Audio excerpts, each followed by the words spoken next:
नमस्कार, आप देख रहे हैं न्यूज फॉर नेशन और मैं स्वाति पांडे आपके साथ। बिहार में अगस्त के महीने से ही लैंड सर्वेक्षण भूमि सर्वे का काम जारी है।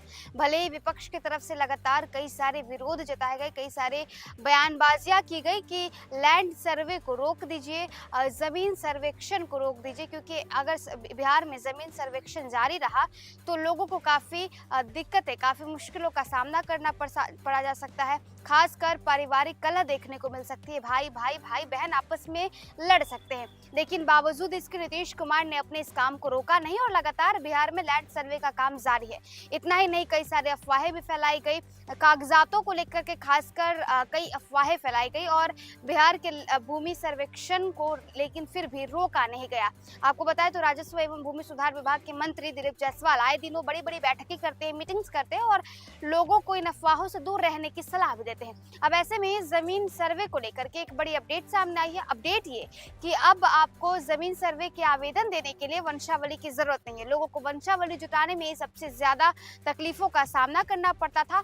अब नीतीश सरकार ने ये बड़ा फैसला लिया है। अब अगर आपको लैंड सर्वेक्षण करवाना है, अगर आपको भी अपनी जमीन का सर्वे करवाना है तो आपको वंशावली की जरूरत नहीं, इसके आले आपको एक दूसरे दस्तावेज की जरूरत पड़ सकती है। आखिर वो दूसरे दस्तावेज है क्या, अगर ये आपको बताएं तो बिहार राज्य में अब जमीन के सर्वेक्षण के लिए वंशावली प्रस्तुत करना अनिवार्य नहीं है। हालांकि जब अमीन आपके खेत पर सर्वेक्षण और नापी के लिए जाएंगे तो वंशावली दस्तावेज की आवश्यकता नहीं होगी। इसके आधार पर दखल के अनुरूप रैयत के नाम से संबंधित कागजात तैयार किए जाएंगे।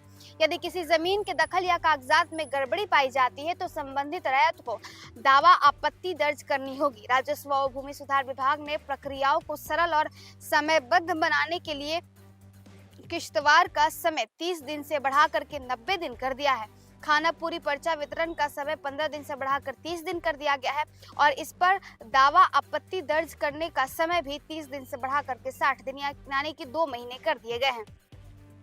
मार्च 2024 तक सभी नागरिकों को जमीन सर्वेक्षण के लिए आवेदन देना अनिवार्य कहा गया था। 1 अप्रैल से सर्वेक्षण धरातल से शुरू हो गया। आपको बताएं तो अब अमीन अपनी जमीन का खाता नंबर, खेसरा नंबर, रकबा और चौहद्दी की जानकारी आपको भरनी होगी। यानी कि अगर आपको ऑनलाइन आवेदन करना है तो आपको सबसे पहले DIRS बिहार वेबसाइट पर जाना होगा, फिर आपको अपनी जमीन का खाता नंबर देना होगा, खेसरा नंबर, रकबा और चौहद्दी की जानकारी आपको भरनी होगी, फिर जमाबंदी रसीद अपलोड करना होगा और फिर आपको फॉर्म जमा करना होगा।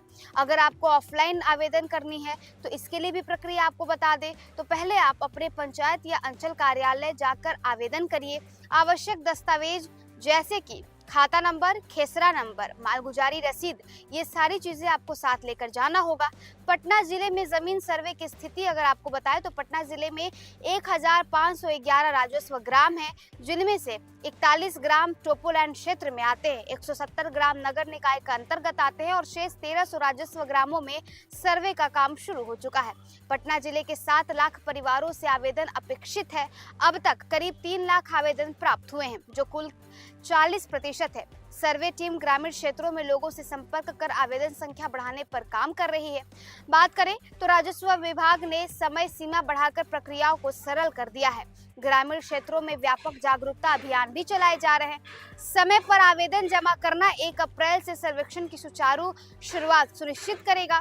नागरिकों की जिम्मेदारी है कि वे आवश्यक जानकारी देकर अपनी जमीन के रिकॉर्ड को अपडेट कराएं। तो देखिए, बिहार में लगातार लैंड सर्वे का काम चल रहा है, जमीन सर्वेक्षण का काम चल रहा है और अब ऐसे में अब आपको वंशावली दिखा करके अपनी जमीन की सर्वे कराने की जरूरत नहीं है, उसकी अब कोई दरकार नहीं है। उसके अलावे आप ऑनलाइन और ऑफलाइन प्रक्रिया से भी अपने जमीन का सर्वेक्षण करा सकते हैं। हमने आपको इस पूरे वीडियो में बताया कि ऑफलाइन तरीका क्या है, ऑनलाइन तरीका क्या है।